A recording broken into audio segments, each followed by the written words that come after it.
Continuing on with Class 7, now we take a look at this section 12.1D.3, where we do radial and transverse polar coordinates.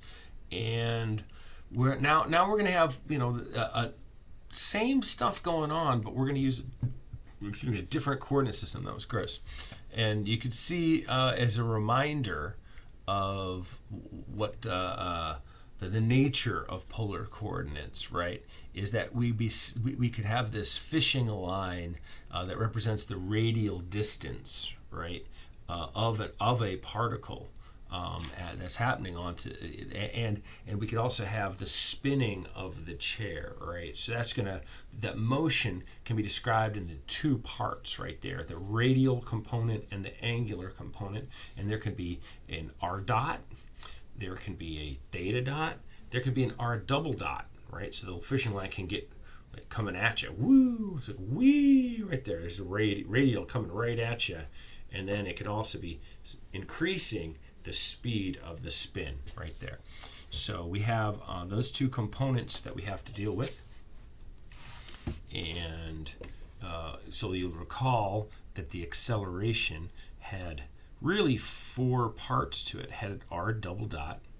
It had this r theta dot squared, which was hidden in here is the centrifugal force, or centrifugal acceleration, excuse me. And that's times the unit vector ER. And then we have an r theta double dot plus, and this is almost like the tangential one right here, right? If we were going to make a comparison, if it was circular motion, that's what we would say. This would be the tangential if it was circular motion. And then we have 2 times r dot theta dot, and we remember that term is the Coriolis acceleration. And here we have E theta as part of that. So if you have an FBD and we're going to use our radial and transverse, we go ahead and define what our coordinate x is, and now we have the kinetic diagram, IBD as part of that. All right, so we can write out the sum of the forces in the radial direction. There's going to be mass times acceleration in the radial direction, and maybe we will put in that's what that is considered positive right here. So it's going to be mass times r double dot minus r theta dot squared, right? And in circular motion, if it's constrained to be circular, the r doesn't change. That's 0, and all we're left with is centrifugal, right? And it's pointing that way. We're going to figure out that the forces have to be pointing out that way. And then in the transverse direction right here, we see we have to equate those. So it's mass times acceleration transverse is going to be mass r theta double dot plus 2 r dot theta dot. So we can break the components apart. And so that's what we're seeing right there.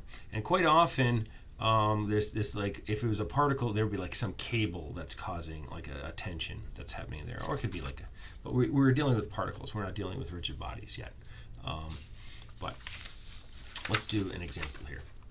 All right, so we have this, what are we going to call this? A collar. It's sliding along the rod right here, and about an axis and it's rotating at 6 radians per second, but it's increasing at 2 radians per second. So this is going to be theta dot, and this is going to be theta double dot, and they're both in the same direction right here. The collar is sliding at 3 meters per second outward and increasing, right? So it's coming this way with an r dot that is 3 meters per second, and it's increasing that with an r double dot right here. So we're going to find the radial friction force and normal force on the collar at this instant. So what we want to do is write an FBD and an IBD of the collar, and we will look at it downwards, right? So we're going to be looking downwards at this thing right there. And did we say anything about gravity? I think are we ignoring gravity? No, we're not ignoring. I think for the time being, we're going to ignore gravity in this first one right here. So we're going to have radial, we call it ER. I could call it R, and I'll call it E theta. It's probably better to use the E's in the thing. So we draw the piece out right here, and I'm going to put his inside, like looking right there. So it's a particle, but I'm also going to give it some idea of what's happening here. So let's go for the accelerations, right? So the acceleration here. All right, so one thing, I can draw the friction force. The friction force is actually going to be like on the inside of this thing. We'll just draw it right here. So here's the friction force that's being placed on here. And in the normal direction, we'll say that this is the normal force, but it's going to be only a part of the normal force. I'll say it's the normal force in the theta direction. Well, we're going to have mass times acceleration in the theta direction. We're also going to have mass times acceleration in the r direction. Because this is the only thing that's acting on, there's no external stuff except for that friction force. This has to be in that direction. That mass times the acceleration in the r direction has to be in that direction.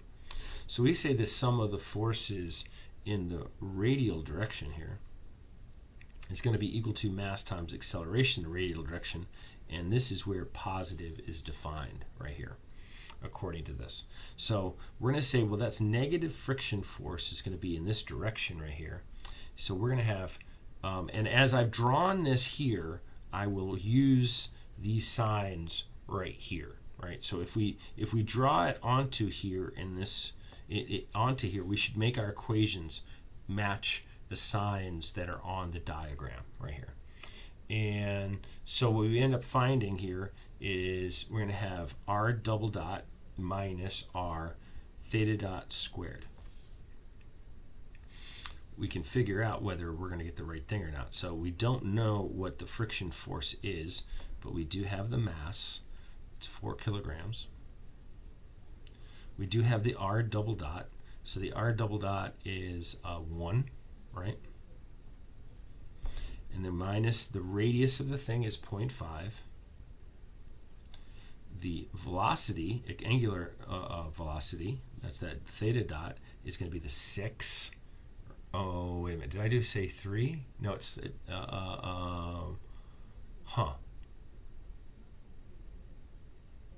that should be 6. Wow, I think I made a mistake in here.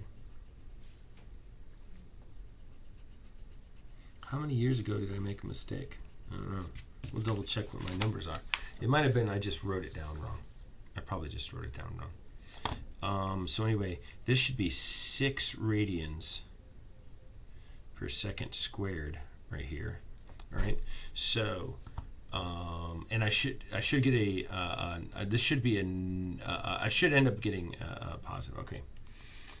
As part of this right there. Okay. So I have.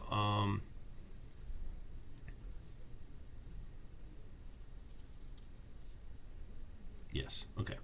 So I have 6, which I know is going to be 36, right, squared, and 0.5 times, right?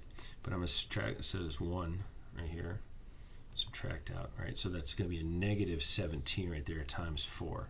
Boom, yes.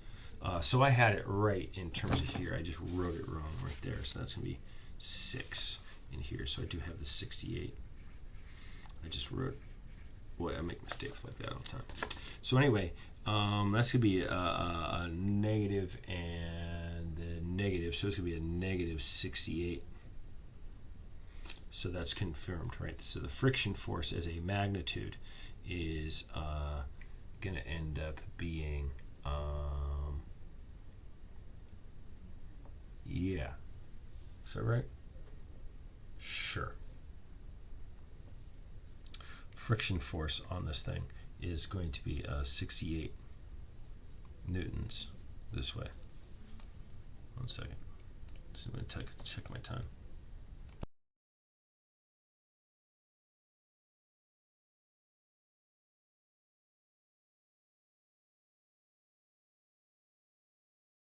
from the the transverse direction, the sum of the forces in the transverse is going to be mass times acceleration in the transverse, and is drawn up here. This is what that's going to be positive right there. So let's take a look and see if we can find what that normal force is. So we've drawn it as it's positive right here, and there's nothing else going on in the normal direction here on the left-hand side. So we set it equal to this, the mass times the acceleration in the normal direction, and we know that's going to be r theta double dot plus 2 r dot theta dot. So let's just take our 4 kilograms. The radius right here is going to be 0.5 meters, right? We know. And theta double dot, it's increasing at 1 meter per second squared. Is that true? Let's see. Wait a minute. No, it's 2, right? It's going at 2. Right there, right?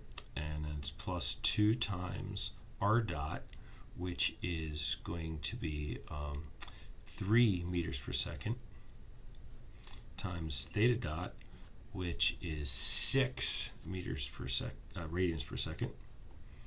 So we're going to get a 148.0 newtons, and in this direction.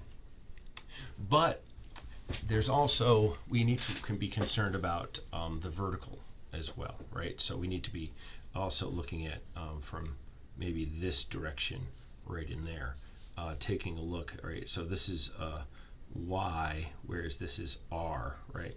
So what we'll do often for that, so let's write the FBD again and the IBD and look at it from the side now, this time. We still have this friction force would still appear right here, but now we're going to have a normal force. It's either going to be upwards or downwards. It's probably going to be an upwards normal force right here. So it's going to be the Fn, and we can call it, someone called it Z for some reason right here. I'm going to call it Y. Makes more sense to me. So like we would put someone said to use the K. I don't know who the maniac that was doing this. Let's go J right there. And there's E. This is still ER right there. So we're using 3 dimensions right here. This actually becomes cylindrical coordinates. You know, it was polar. Now it's cylindrical. And so as part of that right here, we'll do this sum. Oh, and there's also the weight of the thing. That's what I forgot to put on there. Here's the weight, and here you go. Here's the mass times the acceleration in the radial direction, but there's nothing happening in the vertical direction. It's not accelerating in the vertical direction, so we can leave that out. So we take the sum of the forces in the y direction, which is upwards in this diagram right here, and that's going to be equal to 0. So all we end up finding is that we have the weight of the thing plus the normal force in the y direction right here. It's equal to 0. So mg plus fny equals 0. So the mass is 9.81 plus fny equals 0. So fny is equal to 39.24 newtons up. So it might be easiest to understand what is happening here is if we look down the length of this collar right here and see that there's going to be a component of the normal force that's coming up this way, okay? And so if we're looking at, which way do I want to say this? Let me say that this is, let's say that we're looking down this way, down the length this way right here. And that theta, remember, if you remember, was coming out that way right here, right? So as we're looking at this right here, this would be like our E theta, and here would be our J. So we have up on the top it would be like an F and Y, and then over to the side that we're looking at there, right? That would be the Fn theta. So in essence, we would have some force actually it would be touching like right there. If the collar, think about the collar as if it had like a whole lot of tolerance right in there, a whole lot of a gap right in there. That would be the spot, single spot, if you will, where it's actually sliding against there and where that normal force is taking place. So we'd have a total normal force of the vector sum of these, right? So it would be the 68 squared plus the 39.24 squared, and that comes out to 153. Did I do that right? No, wait.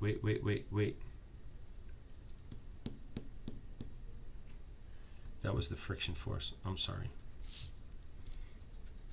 It was this one. This is the normal force that we need. 148. I jumped the gun. Okay, so then I get 153.1 newtons, right? So now if I want to figure out what the coefficient of kinetic friction is going to be, that's just going to be the friction force divided by the normal force onto this thing. So that's simply going to be that's going to be the 68 divided by the 153.1, and we get 0.4442 is what our coefficient of friction is going to be. So I'm going to do another video with an additional example.